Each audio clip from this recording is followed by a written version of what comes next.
the Skinwalker. Originating from Navajo folklore in the American Southwest, the Skinwalker is a malevolent witch that will absolutely ruin your camping trip and probably your entire concept of reality. This isn't some spooky ghost story your uncle tells around the campfire. This is a human who decided that being a regular person wasn't cutting it anymore, so they perform forbidden dark magic rituals to gain the ability to transform into any animal they want. But here's where it gets worse. A skinwalker doesn't just look like an animal, it moves wrong.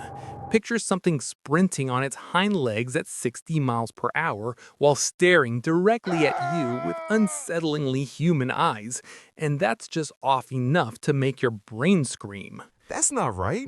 They're set to tap on windows, mimic the voices of your loved ones, and generally mess with you psychologically before deciding whether you're worth targeting or just traumatizing forever. The Navajo people consider even speaking about skinwalkers to be dangerous because it can attract their attention, which is why most won't discuss them with outsiders.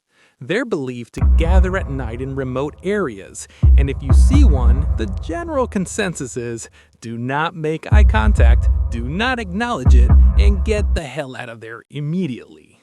Now, can you defeat a skinwalker?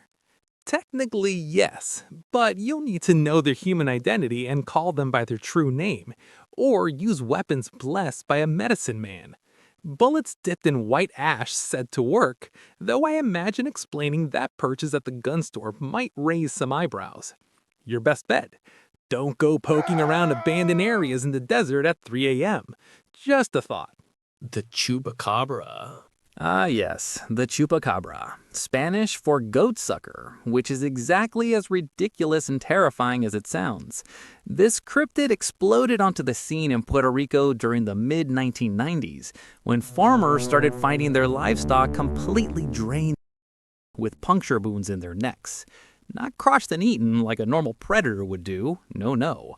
Drained like a Capri Sun couch. The name literally translates to the thing that sucks goats, and honestly, that's a pretty metal introduction to the Monster Hall of Fame. Descriptions of the Chupacabra vary wildly. The original Puerto Rican version is described as a reptilian creature, about 3 to 4 feet tall, with leathery greenish-gray skin, a row of spines running down its back, and large, scary eyes that glow in the dark. It supposedly hops around like a demented kangaroo and has a long tongue for slurping.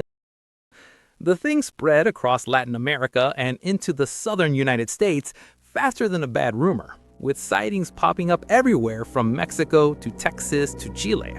However, the North American version looks completely different, more like a mangy, hairless coyote or dog with weird proportions. Ancient legends love to point at these poor creatures and say, see, mystery solved.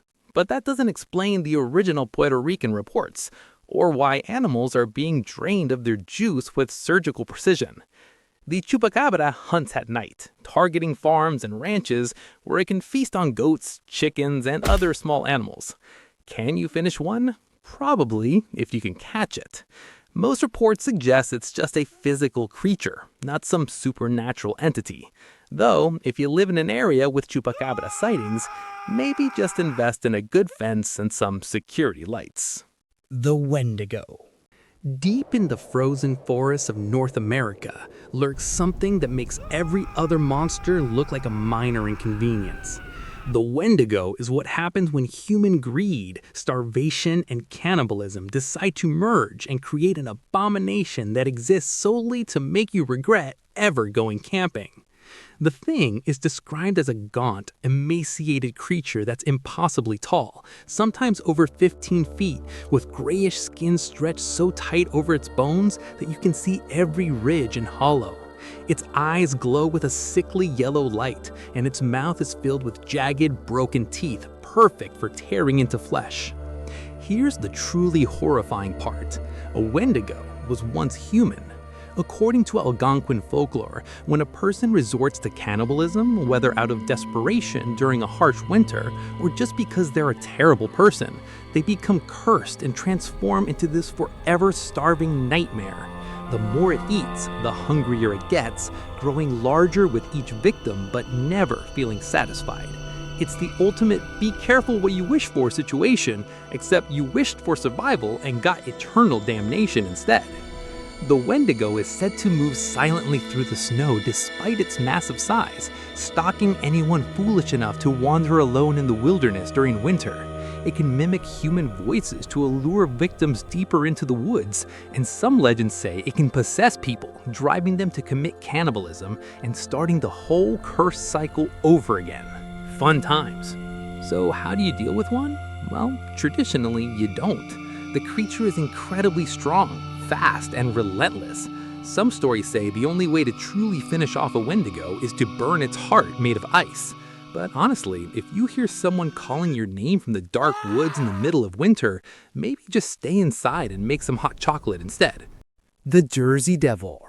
Born in the cursed Pine Barrens of New Jersey in 1735, this winged nightmare is what happens when you insult the wrong deity during childbirth.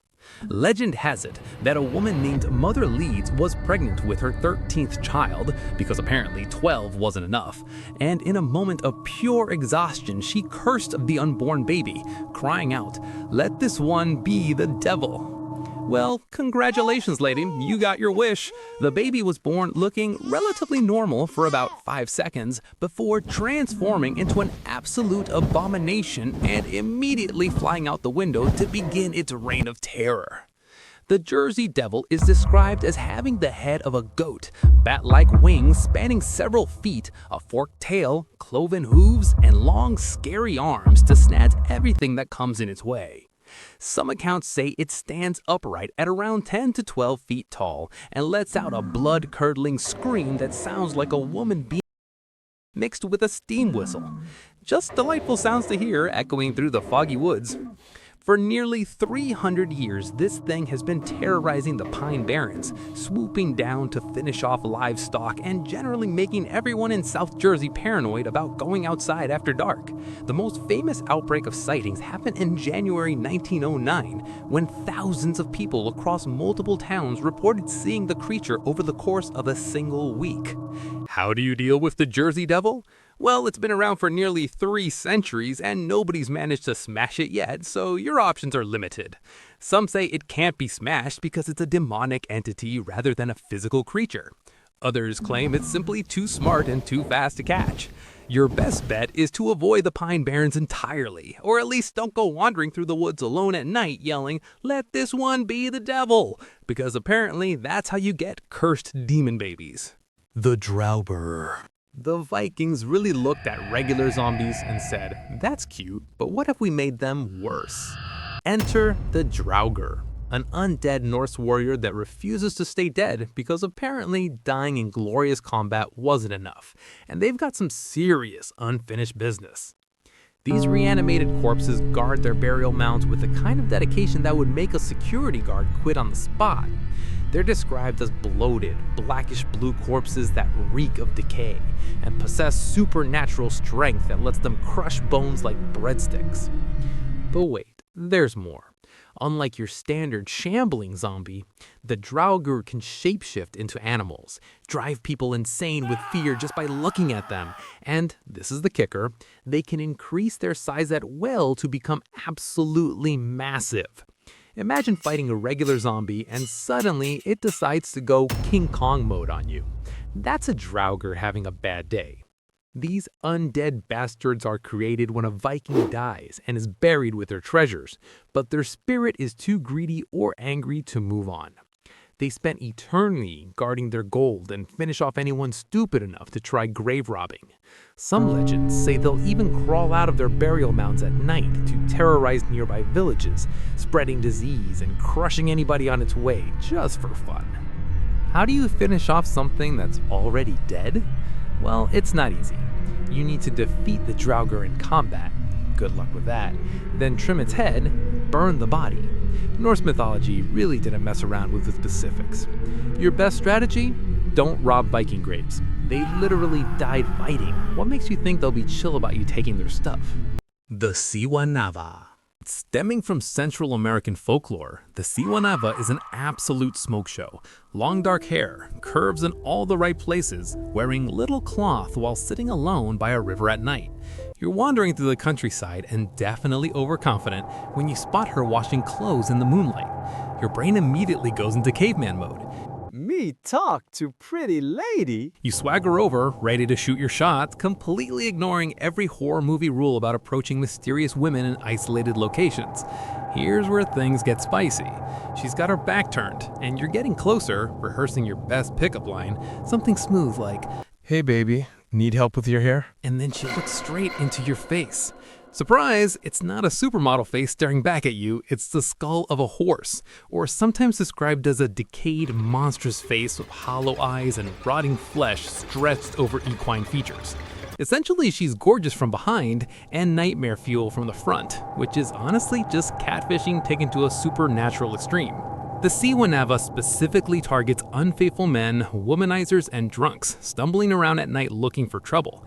Once you see her true face, you either die instantly from sheer terror, go completely insane, or she chases you through the wilderness until you collapse from exhaustion. It's like a cosmic punishment for being a sleaze. Can you survive an encounter? Absolutely. If you suspect you're dealing with a Siwanava, make the sign of the cross with your fingers and she'll vanish immediately. Religious symbols are her kryptonite. Alternatively, just don't approach random beautiful women bathing alone in rivers at 2 a.m. Exercise some basic judgment. If it seems too good to be true, like a gorgeous woman just hanging out in the creepy woods waiting for you specifically, it's probably a demon horse lady waiting to scar you for life. The Dullahan. Ireland really said headless horseman and then cranked the horror dial to maximum. The Dullahan is a headless rider from Irish folklore that makes Sleepy Hollow look like a children's bedtime story. This thing rides through the night on a massive black horse, holding its own decaying head under one arm like a grotesque lantern. And yes, the head is still functional. It can see for miles in every direction, and the horse never stops grinning this awful corpse smile that'll haunt you forever. But here's what makes the Dullahan absolutely terrifying. It's a death omen. When this thing shows up, someone is about to die. Period. It rides to the location of the doomed person, stops, and speaks their name once. That's it. You hear your name called by a disembodied head in the darkness, and your fate is sealed. No takebacks, no negotiations, just pure inevitability rolling up on a demonic horse. The Dullahan carries a whip made from a human spine, because apparently holding your own head wasn't metal enough, and uses it to lash out the eyes of anyone foolish enough to watch it pass. Some legends say the head glows with a sickly phosphorescent light, and wherever the Dullahan stops and calls out, that person dies before morning. So how do you protect yourself? Gold. For some inexplicable reason, the Dullahan is terrified of gold. Even a single gold coin or piece of gold jewelry will send it fleeing. So if you're ever in rural Ireland and hear hoofbeats in the fog, just start throwing your jewelry at it and pray you're wearing enough bling. Otherwise, it's going to be your last day on Earth. The Alp.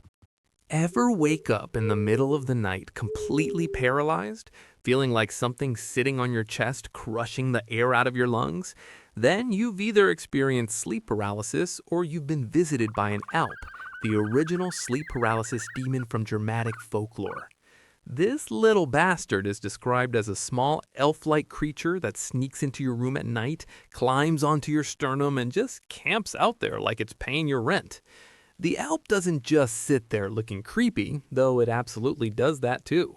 It feeds on your breath, your dreams, because apparently these things have no boundaries whatsoever.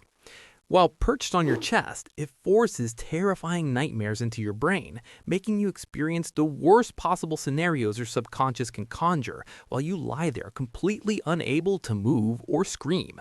It's psychological torture with a side of physical discomfort. These demons are shapeshifters and can transform into cats, dogs, pigs, or snakes, which means your innocent pet sleeping on your chest might actually be a malevolent spirit ruining your day. The way you can tell the difference, the Alp always wears a stupid little hat called the Tarnkappe that grants it invisibility powers. So if your cat is suddenly wearing tiny headwear, you've got problems. Fortunately, getting rid of an Alp is surprisingly straightforward. Stick a broom near your pillow, hang iron horseshoes on your bedpost, place your shoes pointing toward the door, put a mirror on your chest, or hang steel crosses around your room. Basically, turn your bedroom into a supernatural obstacle course. You can also try bargaining with it. Ask it to come back in the morning for coffee. Problem solves. Therapy bills reduced.